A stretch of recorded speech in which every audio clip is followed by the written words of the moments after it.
Mansfield, Ohio on Halloween seemed to hold its breath. The crisp autumn air, usually invigorating, carried a peculiar heaviness, especially when one's gaze fell upon the Gothic monolith of the Ohio State Reformatory. This imposing structure, with its towering turrets, ornate architecture, and grim history of incarceration, torture, and death, was famously known as one of America's most haunted locations, the very setting for the Shawshank Redemption. For Dr. Elias Vance, a forensic sociologist specializing in the psychological effects of institutionalization, this Halloween represented a critical turning point in his career. He had gained exclusive, overnight access to the reformatory's most infamous wing, the East Cell Block, where legends claimed the most violent and despairing spirits resided. Convinced that the pervasive reports of aggressive hauntings and residual energies were merely the desperate echoes of severe psychological trauma, amplified by the building's oppressive atmosphere rather than genuine spectral entities. His objective, to establish a comprehensive sociological profile of the hauntings, aiming to provide a therapeutic understanding of the tormented past, or if nothing manifested, to offer a final, empirical closure to the victims' stories. Elias, whose calm demeanor and rational approach shielded a profound, almost academic fascination with the human capacity for suffering, dismissed the endless anecdotes of spectral guards and screaming inmates as sensationalist narratives. He believed in the enduring power of human memory and emotion, even in its most broken state, to leave an indelible mark on a place. His team consisted of 2 graduate students, Chloe and Liam, both bright but visibly unnerved by the reformatory's grim reputation. They arrived on the evening of October 31st, the chilly Ohio air carrying the scent of damp stone, decaying leaves, and something faintly metallic like old blood and forgotten iron. The reformatory's colossal Gothic facade, with its distinctive clock tower and countless barred windows, seemed to glower under the bruised purple and ominous orange twilight sky. A scattering of carved pumpkins, their glowing orange faces contorted into menacing grimaces, adorned the main entrance and some windowsills, a festive gesture by the Reformatory's Historical Society, but their light seemed to pulsate with an unnerving, almost sentient intensity in the deepening gloom. Their designated study area was the notorious East Cell Block, a gargantuan 6-tiered corridor of tiny stripped cells, each a testament to the reformatory's brutal past. This wing was the epicenter of the reformatory's most aggressive claims, famous for sudden physical assaults, disembodied cries, and the inexplicable feeling of being choked or pushed. Elias meticulously set up his specialized equipment: high-resolution thermal cameras, highly sensitive audio recorders, specialized electromagnetic field, EMF, detectors, and motion sensors, hoping to capture any subtle environmental or psychic anomalies. A single battery-operated jack-o'-lantern, its orange LED flickering steadily, sat on a nearby rusty metal bunk bed frame, a practical light source among the sophisticated gadgets, and a defiant symbol against the cell block's grim history, hours past. The initial data was frustratingly inconclusive. Audio recorders picked up nothing but the drip of water and the distant creaking of the old building. Thermal cameras registered no unusual heat signatures, and EMF detectors remained silent.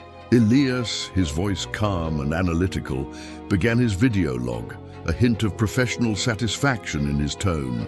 "As expected," he stated, adjusting his glasses, "the East Cell Block, despite its notorious reputation, presents no evidence of genuine supernatural activity. The reformatory's hauntings, in all likelihood, are fascinating psychological echoes, a testament to its brutal history, but not active entities. But as the clock's ancient chimes echoed midnight, marking the shift to All Hallows Day, a profound and undeniable shift occurred. The temperature in the East Cell Block plummeted so rapidly that Elias could see his breath. His thermal camera flared with an icy blue, confirming the inexplicable drop. Then his EMF detector, previously dormant, screamed to life. its red lights flashing violently, registering a massive electromagnetic surge emanating from the very end of the cell block. Near the infamous hole, a solitary confinement unit, a faint, rhythmic clanging sound, like heavy chains dragging on stone, began to emanate from the darkest cell near the hole. It wasn't loud, but it was insistent, rhythmic, growing in intensity. Elias froze, his scientific composure utterly shattered by a primal wave of fear. This was not a mechanical anomaly. This was intelligent.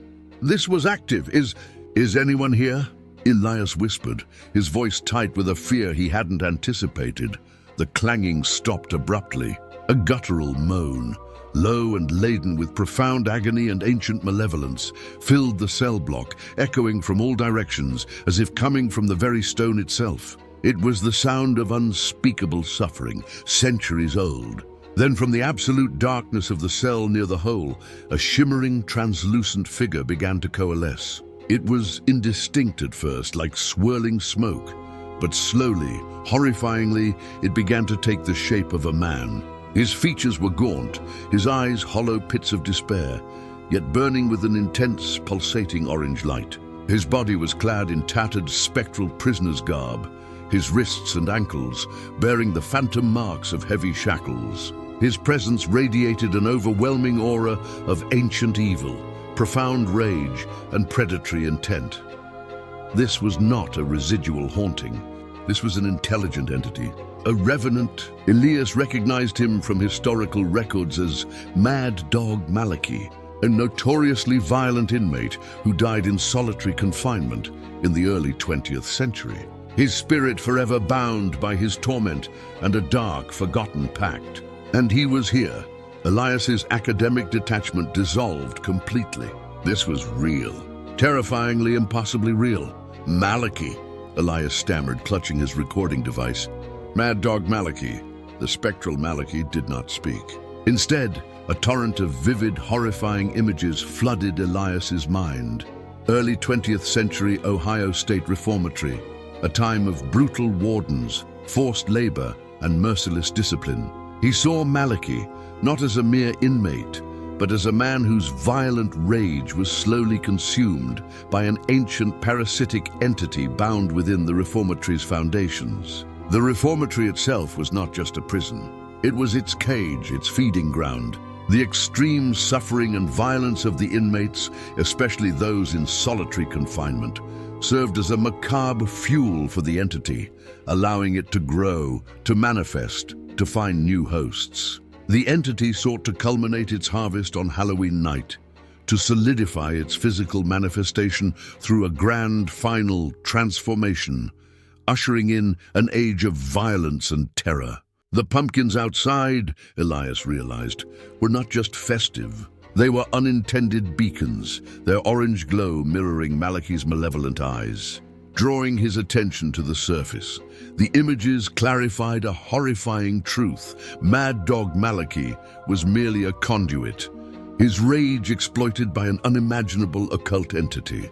The parasitic entity, an ancient force of raw violence, was the true power behind the reformatory's legends bound to its walls. And on Halloween, its hunger was at its apex, demanding not just suffering, but a complete forfeiture of humanity. A mind, a soul to become its permanent conduit. And Elias's empathetic, analytical mind, which had delved so deeply into its domain, made him the perfect vessel for its eternal rage. The east cell block grew colder, thicker with unseen presences. Elias felt phantom hands, bony and icy, pulling at his clothes, tearing at his skin. Chloe and Liam huddled together, whimpering. The EMF detector screamed, its red lights a blinding, ceaseless red. The whispers, a cacophony of ancient chants and guttural demands for violence, filled his mind. Rage, rage, join us. Serve the master. Eternal fury. The spectral Malachy glided closer, his hollow orange eyes fixed on Elias, his translucent hand, bearing the phantom marks of shackles, reached out, not for his throat but for his mind. seeking to transfer the unending burden of his profound rage and the entity's parasitic grasp. "Join our riot," his silent voice echoed in Elias's thoughts. "Witness the true fury. Unleash the vengeance." Elias, caught between terror and a sudden, profound understanding, fought against the mental intrusion. He recalled an obscure passage from an old Ohio folklore book, dismissed as a meaningless fragment, a symbol of the Buckeye Shield, an ancient Shawnee glyph that, if invoked with genuine compassion and a pure intention to bring peace, could temporarily disrupt the parasitic entity's hold on its host, forcing it to retreat to its dimension. The glyph, a stylized buckeye leaf surrounded by protective spiritual flames, was believed to be effective only on Samhain, when the veil was thinnest, and if dedicated to an act of genuine empathy and defiance against overwhelming evil. With a desperate surge of adrenaline, Elias broke free from the mental hold. "No," he gasped, forcing the word out, his voice echoing through the cell block. "I will not be your inmate. I will not serve your rage." He began frantically drawing the Buckeye Shield glyph on the dusty stone floor with his finger, recalling every detail from the folklore book. Chloe, despite her terror, saw his desperate effort and, remembering a similar diagram from an old Appalachian craft book, instinctively helped him complete the intricate pattern. Liam, though still trembling, focused the portable spotlight on the glyph, amplifying its presence. The phantom hands still tugged, but less with malevolence, more with a desperate, pleading urgency for completion of the ritual.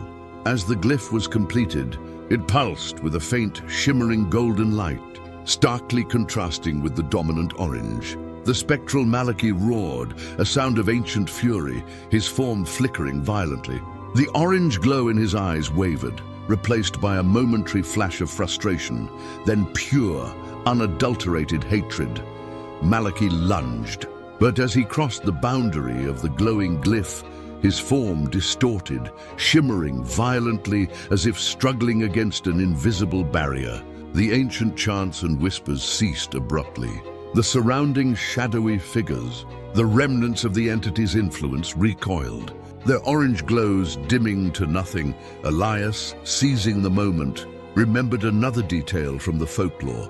The entity's ultimate weakness was exposure to raw, untamed sounds of forgiveness and healing, sounds that mirrored its consumed victim's innocent hope, not the screams of violence it preferred.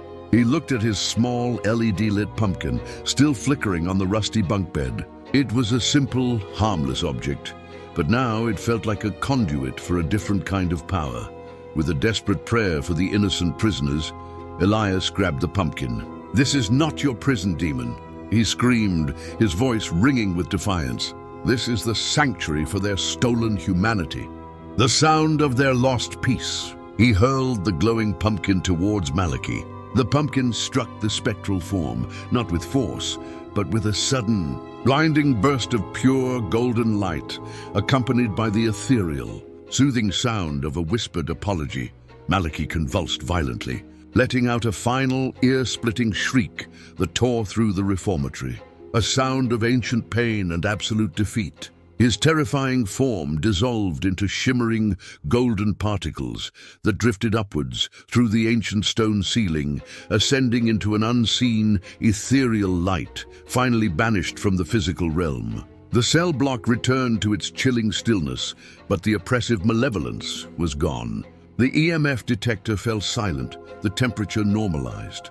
The pervasive scent of decay vanished, replaced by a faint, clean smell of damp stone and something akin to a crisp autumn breeze. Emerging from the Ohio State Reformatory at dawn, Elias Vance was a changed man. His sociological logic was utterly shattered, replaced by a profound conviction in the existence of something far older and more terrifying than human madness. His research quest had led him to a spiritual confrontation and, unexpectedly, to a victory over an ancient malevolence. He never again sought to simply record. He sought to heal, to understand, and to protect. His video log, initially a quest for scientific debunking, became a testament to a genuine encounter with the supernatural, watched by thousands. He never returned to purely debunking haunted locations. Instead, working with Chloe and Liam, and with the support of the Reformatory's Historical Society, he used his platform to advocate for the respectful preservation of such sites, recognizing their potent living history. He published The Buckeye Shield, Mad Dog Malachy and the Shadow Play, detailing not just the historical context of the Reformatory, but his terrifying encounter, the true nature of the parasitic entity, and the ritual that bound it. From that Halloween forward, the grim legends of the Ohio State Reformatory began to shift. Fewer aggressive hauntings were reported. Visitors spoke of a palpable sense of peace in the East Cell block, a subtle presence, but no longer one of malevolence. The entity was banished. Malachy's spirit finally found its release, and Dr. Elias Vance, the once cynical forensic sociologist, became an unlikely guardian of Ohio's spectral history, ensuring that on every Halloween, the chilling tale of the Ohio State Reformatory was remembered, not as a mere historical curiosity, but as a poignant narrative of ancient evil confronted and, finally, a hard-won peace. The jack-o'-lantern outside the Reformatory became a permanent fixture, always lit, a silent vigil against the shadows, its orange glow a beacon of hope for the eternal convicts within.